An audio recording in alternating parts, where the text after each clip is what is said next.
ലൈംഗികാധിക്ഷേപ കേസിൽ റിമാൻഡിലിരിക്കെ ബോബി ചെമ്മണ്ണൂരിന് ജയിലിൽ VIP പരിഗണന കിട്ടിയോ? DIG അജയ് കുമാർ ജയിലിൽ നേരിട്ട് എത്തിയെന്നും കൂടെ ബോബിയുടെ അനുയായികളായ 3 പേർ ഉണ്ടായിരുന്നുവെന്നായിരുന്നു കഴിഞ്ഞ ദിവസങ്ങളിൽ ഉയർന്ന ആരോപണം. ഈ ആരോപണത്തിൽ പോലീസ് ഇപ്പോൾ ഉന്നതതല അന്വേഷണം നടത്തുകയാണ്. ജയിൽ ഹെഡ്ക്വാർട്ടേഴ്സ് DIG കാക്കനാട് ജയിലിലെത്തി വിവരങ്ങൾ തേടിയിട്ടുണ്ട്. ബോബി ചെമ്മണ്ണൂരിനെതിരായ കേസിൽ കുറ്റപത്രം വേഗത്തിൽ സമർപ്പിക്കാനും പോലീസ് നീക്കം നടത്തുന്നുണ്ട്.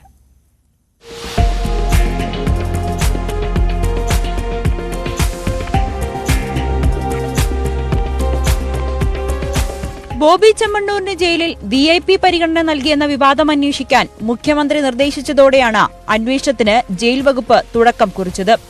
ജയിൽ DGPയുടെ നിർദ്ദേശപ്രകാരം തിരുവനന്തപുരം ജയിൽ ആസ്ഥാനത്തെ DIG വിനോദ് കുമാർ രാവിലെ 10:30 കാക്കനാട് ജയിലിലെത്തി അധികൃതരിൽ നിന്നും വിവരങ്ങൾ ശേഖരിച്ചു.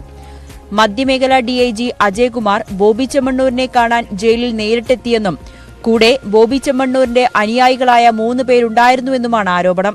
3 പേരുമായി ജയിലിനകത്ത് ബോബി ചെമ്മണ്ണൂർ അഴിക്കപ്പുറമല്ലാതെ മുഖാമുഖം സംസാരിക്കാൻ അവസരമൊരുക്കി.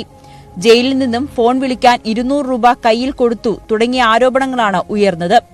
ഇതിലെല്ലാം വിശദമായ അന്വേഷണം നടത്തും.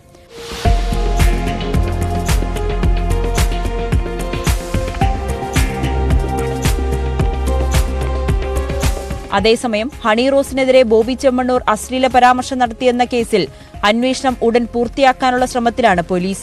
2 ആഴ്ചയ്ക്കുള്ളിൽ കുറ്റപത്രം സമർപ്പിക്കും. ഹണി റോസിന്റെ പരാതിയിൽ സോഷ്യൽ മീഡിയയിലൂടെ അധിക്ഷേപ കമന്റിട്ട 20 പേരിൽ ഒരാളുടെ അറസ്റ്റ് മാത്രമാണ് രേഖപ്പെടുത്തിയത്. കൂടുതൽ അറസ്റ്റ് വരും ദിവസങ്ങളിലുണ്ടാകും.